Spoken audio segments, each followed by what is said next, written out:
Tak po raňajkách skromnejších som sa vybral do mestečka Sintaja.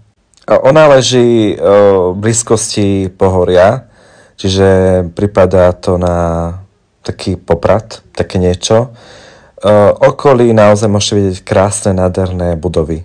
Môžete tam vidieť kopu tých penziónov, hotelov, ale tá architektúra je naozaj jedinečná, taká krásna. No a to je hneď prvá pamiatka, to je hosťovský kaštiel, kde boli ubytovaní hosti. Následne sa presúvam ku kaštielu alebo hradu Peleš, ktorý dal vybudovať Karol I.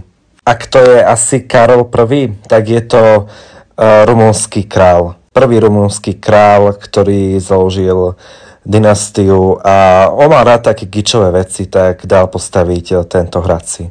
Naozaj nádherne zdobený. Použil samozrejme mnoho nápadov od Ríma a od Benátok a od rakúskych vil, čiže je to taký mix. Okolí hradu sú nádherné parky, pamätníky, vyobrazenia, fontány, diela, proste nádhera, fresky, malby, nádhera dačo, ale veľmi veľa ľudí. Celý hrad od strechu až po plafóny vo vnútri je z dreva.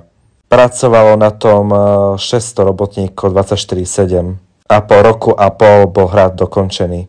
Tu môžete vidieť sálu, kde vítal Karol I svojich hostí. Je to taká reprezentatívna sála, kde vlastne rád ukazoval práve na svoj plafón, pretože tam sú herby a nebo. Vyobrazenia a všimte si tie detaily hlavne. Každý detail je vlastne prepracovaný, naozaj to umenie, nádhera dačo. Samozrejme v blízkosti boli ďalšie a ďalšie miestnosti a ideme